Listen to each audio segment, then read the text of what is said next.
Today, Blacksburg Transit made its route changes ahead of Virginia Tech's upcoming school year. WDBJ7's Annabelle Kinney checked it out and takes a look at how students are adjusting. I'm here at the Maroon Loop, which is just one of the two places that bus riders can now get picked up at. Some tell me they welcome the change, while others say it will definitely take some getting used to. Although some parts are still under construction, the new Blacksburg Transit Center at Virginia Tech is now open, which means students have a new spot to get on and off the bus.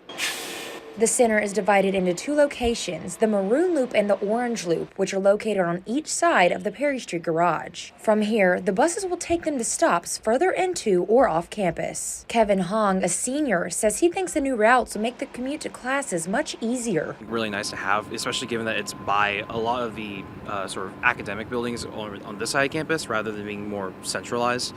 Although there is, I imagine, some detriment in that, given that, it's no longer near Squires or the library. Naveen Kamal, a master's student, is one of those students who will have to walk a little further.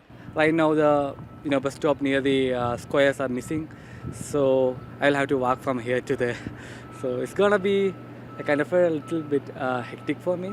With the drill field no longer being the central hub, Transit Director Brian Booth says that service will improve and traffic will flow much better. With our routes that go off campus, now that they're not all traveling through the drill field or central campus area, that loop is shorter, so we can potentially have more frequent service by having that shorter loop. One thing everyone can agree on is that having the new transit center will make things safer for pedestrians. Not having the buses, stop there or really taking that loop regularly makes things, I think, a lot safer in that regard.